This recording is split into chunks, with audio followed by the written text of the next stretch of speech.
आज चाहिँ हामीले इन्टरेक्सन विथ एटमोस्फियर भन्ने चाहिँ यसमा स्क्याटरिङ एब्जर्प्सन भन्ने कुराहरू छ त्यसको विषयमा चाहिँ हामी छलफल गर्छौँ। प्रिभियस भिडियोहरूमा चाहिँ हामीले इमर्सन सिंहले काम गर्ने तरिकाहरूमा हेर्दाखेरि जुन सनबाट अथवा चाहिँ सोर्सबाट एटमोस्फियरमा रेडिएसन आउँछ, एटमोस्फियर हुँदै अर्थमा जान्छ भन्ने कुरा थियो। आज चाहिँ हामीले चाहिँ सुरुमा चाहिँ यो बीमा भनेको एटमोस्फियरमा चाहिँ के कस्तो हुन्छ भन्ने कुरा र त्यसपछि चाहिँ हाम्रो अर्थमा चाहिँ के कस्तो हुन्छ भन्ने कुरा चाहिँ आज हामीले डिस्कस गर्छौँ। इन्टरेक्सन विथ द एटमोस्फियर, एटमोस्फियरमा चाहिँ कस्तो रूपमा इन्टरेक्सन गर्छ त नि भन्ने कुरा हो। जबकि सनबाट आएपछि रेडिएसन आएपछि अर्थमा पुग्नुभन्दा पहिला चाहिँ बिचमा चाहिँ हावासँग त्यसले चाहिँ रियाक्सन गर्छ। हावा छ नि त एटमोस्फियरमा। त्यो हुँदाखेरि त्यहाँ चाहिँ दुईटा चाहिँ के हुन्छ भन्दाखेरि फेनोमेना हुन्छ। यहाँ चाहिँ दुईटा फेनोमेना अकर हुन्छ हो। त्यो भनेको कस्तो कस्तो भन्दा एउटा भनेको स्क्याटरिङ हुन्छ, अर्को भनेको एब्जर्प्सन हुन्छ। एब्जर्प्सन र स्क्याटरिङ दुईटा कुराहरू चाहिँ हुन्छ। इक्जाम पोइन्ट अफ भ्यूले पनि यो इम्पोर्टेन्ट टपिक छ। स्क्याटरिङ भनेको के हो भन्दा छरिनु भनेको हो। एब्जर्प्सन भनेको के हो भन्दाखेरि त्यसले सोच्नु भनेको हो। नेपालीमा ठेट भन्दाखेरि स्क्याटरिङ हेरौँ है। अब scattering occurs when particle or large gas molecule present in atmosphere interact with and cause the electromagnetic radiation to be redirected from the original path। भनेको यो फिगरमा हेर्न सक्छौँ। एउटा सर्टेन डिरेक्सनमा आएथ्यो तर यहाँ गएर चाहिँ लार्ज ग्यास मोलिक्युल अथवा पार्टिकलहरूसँग ठोकिएर चाहिँ के भयो, त्यो स्क्याटर भयो। एउटै डिरेक्सनमा आइरहेको थियो तर डिफ्रेन्ट डिफ्रेन्ट डिरेक्सनमा चाहिँ त्यो के भयो, स्क्याटर भयो, छरियो। त्यो भनेको चाहिँ स्क्याटरिङ भयो। अब कसरी छरिन्छ, कति छरिन्छ भन्ने कुरा, how much scattering takes place depends on the several factor including wavelength and of radiation. कति वेभलेन्थ भएको रेडिएसन हो भन्ने कुराले, त्यसपछि कस्तो खालको, कत्रो साइजको, कस्तो खालको चाहिँ ग्यास हो, कस्तो पार्टिकल हो भन्ने कुराले, र डिस्टेन्स, अनि डिस्टेन्स कति ट्राभल गर्यो त नि त्यो रेडिएसनले, त्यो इनर्जीले चाहिँ कति चाहिँ डिस्टेन्स ट्राभल गर्यो त नि भन्ने कुराले चाहिँ यो चाहिँ के हुन्छ, डिपेन्ड गर्छ कस्तो खालको, कति स्क्याटर हुने भन्ने। स्क्याटरिङको तीनटा टाइप्सहरू छ है। एउटा रेलेन स्क्याटरिङ, अर्को मे स्क्याटरिङ र अर्को नन सेलेक्टिभ स्क्याटरिङ। ल फर्स्ट टाइपमा चाहिँ कस्तो छ भन्दाखेरि it occur when particle are very small compare to wavelength. Wavelength भन्दा पार्टिकल भेरी स्मल छ भनेदेखि त्यति बेला चाहिँ रेलेन स्क्याटरिङ चाहिँ अकर हुन्छ हो। र अर्को कति बेला this could be particle such as small speck of dust or nitrogen or oxygen molecule। Rayleigh scattering cause shorter wavelength of energy be scattered है। यहाँ सर्टरलाई चाहिँ यसले असर गर्दो रहेछ, much more than लङ्गर। Long wavelength भन्दा पनि सर्टलाई चाहिँ केले, रेले चाहिँ सर्टलाई चाहिँ असर गर्दो रहेछ भन्ने कुरा हामीले बुझ्न सक्यौँ हो। अर्को भनेको चाहिँ त्यसपछि scattering is dominant scattering mechanism in upper atmosphere। The fact that sky appears blue during the day is because of this phenomenon। आकाश नीलो देखिनु भनेको रेले स्क्याटरिङको कारणले हो। के गर्छ त्यसले भन्दाखेरि अर्थको चाहिँ माथिपट्टि चाहिँ ब्लू देखिने कारण भनेको पनि त्यो भयो। के कारणले भन्दा नाइट्रोजन अक्सिजनहरूसँग चाहिँ त्यो स्क्याटर हुन्छ त्यहाँ, त्यो भएर चाहिँ स्क्याटरिङ हुने भयो। Sunlight passes through the atmosphere the shorter wavelength भनेको ब्लू चाहिँ के हुने भयो, पास हुने भयो होइन। किन भन्दा यसले चाहिँ Rayleigh scatter cause shorter wavelength of to ब्लूलाई चाहिँ के गर्ने भयो, स्क्याटर गर्ने भयो अरूहरूलाई भन्दा, लङ्गरलाई भन्दा। त्यो भएर चाहिँ दिउँसोमा चाहिँ निलो देखिने काम गर्छ भन्ने कुरा चाहिँ हामीले यहाँ देख्यौँ हो। रेलेको चाहिँ हामीले सम्झिन पर्दाखेरि चाहिँ साइज अफ एटमोस्फेरिक पार्टिकल चाहिँ वेभलेन्थ अफ इन्कमिङ रेडिएसन भन्दा सानो हुन्छ। नाइट्रोजन, अक्सिजन र स्मल डस्ट पार्टिकलको कारणले चाहिँ त्यो हुन्छ। मेनली दिउँसोको टाइममा चाहिँ त्यस्तो हुन्छ भनेर भयो। अर्को भनेको मे स्क्याटरिङ। occur when the particles are just above the same size भनेको just about the same size of the wavelength of radiation डस्टले पोलनले स्मोकले वाटर भ्यापरले गर्दाखेरि चाहिँ हुन्छ यो लङ्गर वेभलेन्थलाई चाहिँ यसले बढी एफेक्ट गर्छ मेनली रेलेनले चाहिँ सानो सर्ट भएकोलाई सानो साइजको चाहिँ हुन्छ त्यो जुन एफेक्ट गर्ने कुराहरू पनि तर मेको चाहिँ के भन्दाखेरि लङ्गरको लागि र ठुलोले नै एफेक्ट गर्छ एटमोस्फेरिक पार्टिकल चाहिँ इन्कमिङ लाइट भन्दा ठुलो हुन्छ वाटर ड्रपलेट लार्जस्ट पार्टिकलहरूले त्यसले गर्दाखेरि हुन्छ हो र यो चाहिँ लोअर पार्टमा चाहिँ हुन्छ है एटमोस्फियरको चाहिँ लोअर पोर्सनमा चाहिँ हुन्छ हो किन भन्दा तल तल चाहिँ बढी चाहिँ के को डस्टहरू त्यो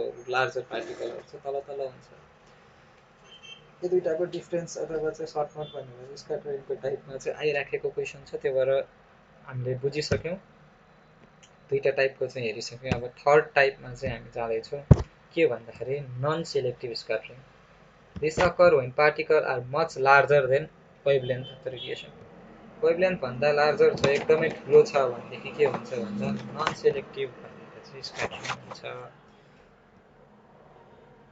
water droplet and large dust particle can cause this type of scattering non-selective scattering get its name from the fact that all wavelengths are scattered about equally यसलाई चाहिँ केले असर गर्दैन भन्दाखेरि वेभलेन्थले चाहिँ इन्डिपेन्डेन्ट हुन्छ वेभलेन्थदेखि भनेर भन्न सक्यो this type of scattering cause fog and cloud to appear white to our eyes because blue green and red light are all scattered in approximately equal quantities blue green र रेड लाइट मिल्यो भने सेतो बन्छ बादलहरू चाहिँ देखिन्छ भनेर ल दुईटा एटमोस्फेरिक इफेक्टहरूको बारेमा चाहिँ हामीले हेरिरहेछौँ होइन यति बेला चाहिँ इन्टरेक्सन विथ एटमोस्फियरमा चाहिँ स्क्याटरिङ र एब्जर्प्सन हुन्छ भनेर स्क्याटरिङको तीनटा टाइप छ रेलेन स्क्याटरिङ मे स्क्याटरिङ र नन सेलेक्टिभ रेलेन भनेको चाहिँ सर्टर वेभलेन्थलाई चाहिँ यसले एफेक्ट गर्छ हो आएको जुन रेडिएसन छ त्यसको वेभलेन्थ भन्दा के हुन्छ सानो हुन्छ डस्ट पार्टिकलहरू चाहिँ सानो छ भनेदेखि चाहिँ हुन्छ नाइट्रोजन अक्सिजनहरूले आकाशलाई निलो देखिने कारण भनेको के हो भन्दाखेरि रेलेन स्क्याटरिङको कारणले हो त्यो चाहिँ के हुन्छ अर्थ एटमोस्फियरको माथिल्लो भागमा हुन्छ अर्को भनेको मे स्क्याटरिङ यो भनेको चाहिँ अर्थको तल्लो भागमा हुन्छ एटमोस्फेरिक पार्टिकल चाहिँ इन्कमिङ वेभलेन्थ भन्दा चाहिँ सेम साइज अथवा जस्ट अलिकति ठुलो हुन्छ त्यो भएको कारणले चाहिँ के हुन्छ स्क्याटरिङ हुन्छ र यसमा चाहिँ के हुन्छ भन्दाखेरि ग्यास भ्यापरहरू डस्टको कारणले हुन्छ र लोअर पोर्सनमा चाहिँ यो हुन्छ भने अर्को भनेको चाहिँ नन सेलेक्टिभ छ जुन चाहिँ इन्डिपेन्डेन्ट अफ के छ वेभलेन्थ छ वेभलेन्थ जस्तो आए पनि त्यसले के गर्छ स्क्याटर गर्छ र आकाशमा चाहिँ हामीले सेतो बादल देखिनुको कारण भनेको चाहिँ नन सेलेक्टिभ हो आकाश निलो देखिनुको कारण भनेको रे अगेन स्क्याटरिङ हो नन सेलेक्टिभमा के हुन्छ जस्तोसुकै वेभलेन्थ आए पनि रेड ग्रीन र ब्लू चाहिँ के हुन्छ ठोकिएर चाहिँ त्यही के भयो रेड ब्लू र ग्रीन चाहिँ ठोकिने भयो स्क्याटर भयो त्यो पछि हाम्रो आँखाले व्हाइट देख्ने भयो द्याट्स वाइ क्लाउड चाहिँ के देखिन्छ सेतो देखिन्छ यो कुरा भयो अब अर्को भनेको चाहिँ हाम्रो एब्जर्प्सन थियो स्क्याटर सँगसँगै एब्जर्प्सन थियो एब्जर्प्सन भनेको के भन्दाखेरि अर्थमा आउँदैन माथि नै बस्ने absorption is the main mechanism at work when electromagnetic radiation interact with atmosphere.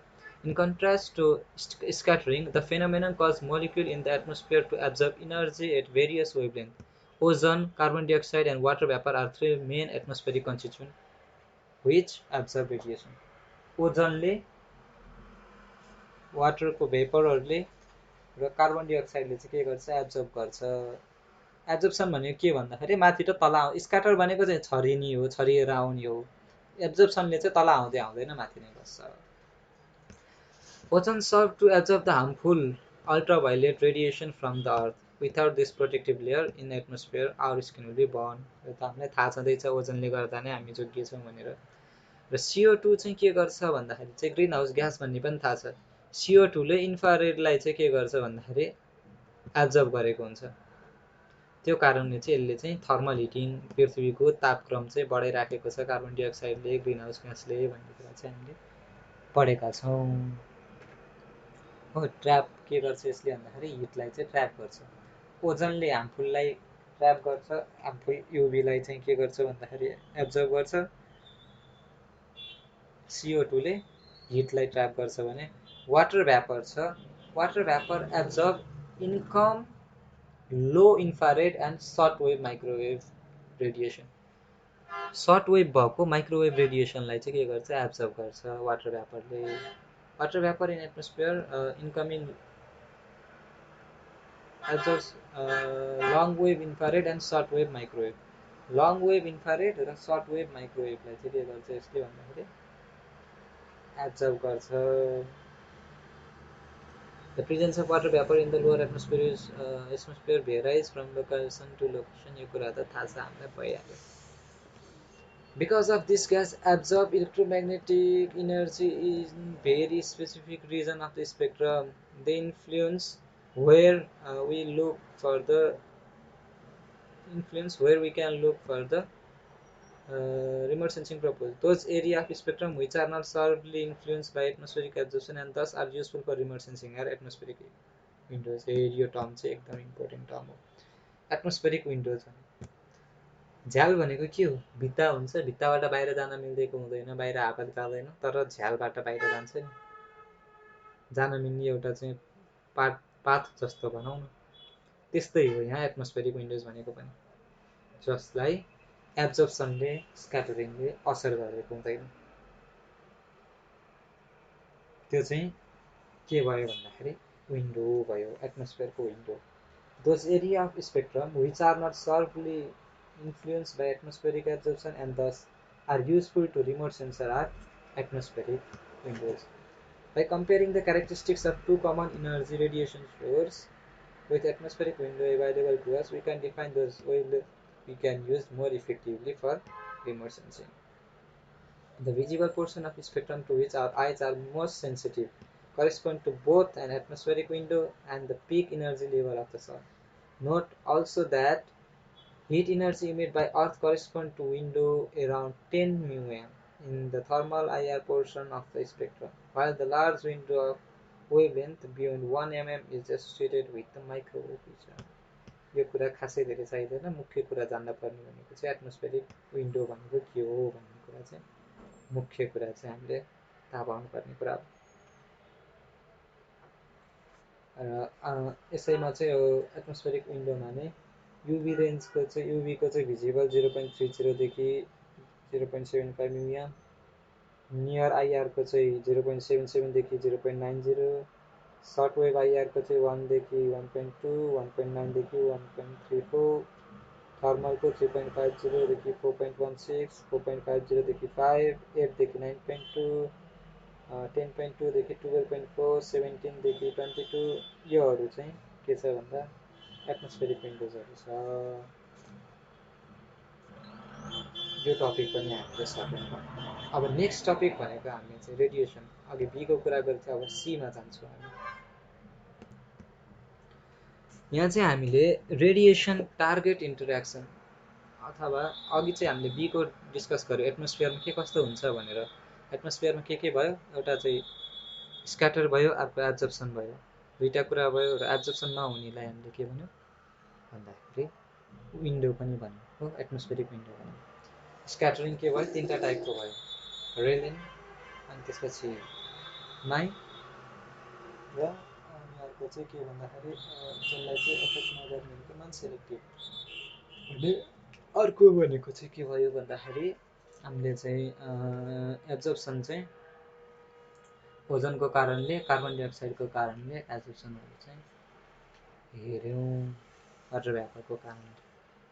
अब आयो रेडिएसन टार्गेटमा चाहिँ के कस्तो हुन्छ भने इनर्जी चाहिँ अर्थसम्म आइपुग्यो भनेदेखि अब हो, अर्थमा आइपुगेपछि तीनटा कुरा हुन्छ, एब्जर्ब हुन्छ कि ट्रान्समिट हुन्छ कि रिफ्लेक्सन हुन्छ कि तीनटै हुन्छ, एउटा न एउटा चाहिँ हुन्छ।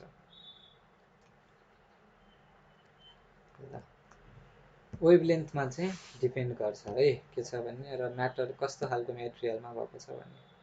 एब्जर्प्सन, ट्रान्समिसन र रिफ्लेक्सन। सुरुमा एब्जर्प्सन।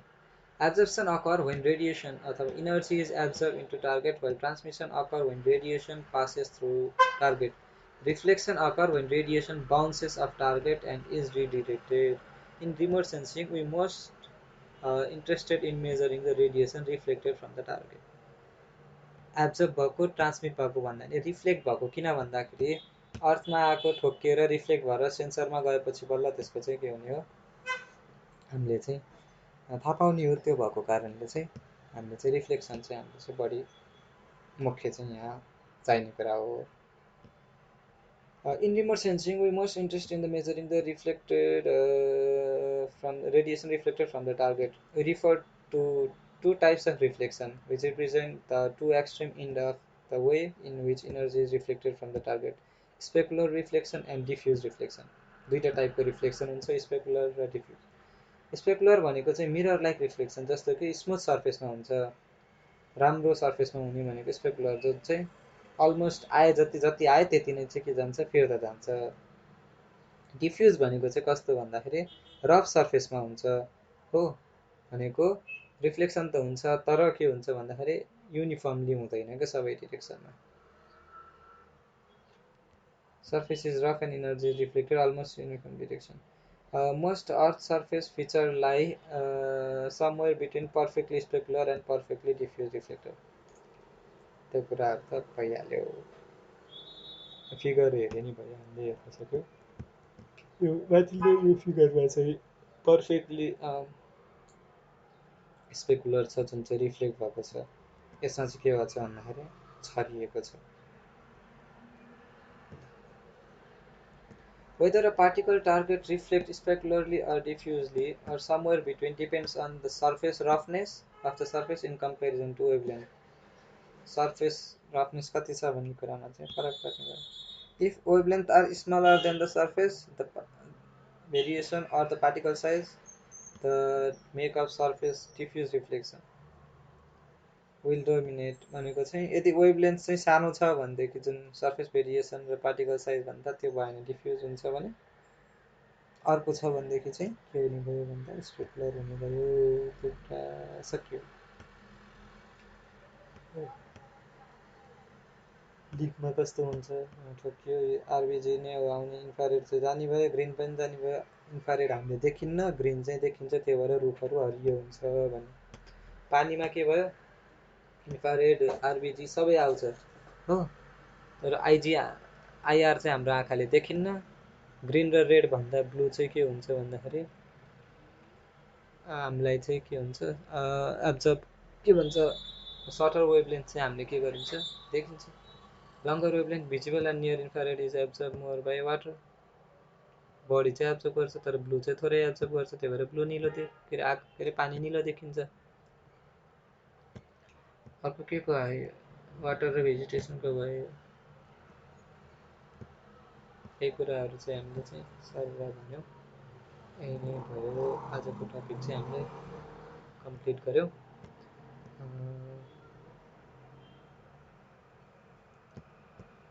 यो बी र सी चाहिँ हामीले सक्यौँ ईको बारेमा नि हामीले अस्ति सकिसक्यौँ बी र सी नि सक्यौँ डीको नि सेन्सरहरू दुईवटा टाइपको हुन्छ भनेर सकिसक्यो अबको बाँकी कामहरू इमेज इन्टरप्रेसन यो कुराहरू छ त्यो चाहिँ आउँदा दिनका टपिकहरू चाहिँ हामीले हेर्नेछौँ थ्याङ्क्स फर वाचिङ साथीहरूसँग सेयर गर्नुहोस् साथीहरूलाई पनि यसो अलिअलि सिक्ने अवसर दिनुहोस् लाइक कमेन्ट गर्नुहोस् सब्सक्राइब गर्नुहोस् have a good time bye bye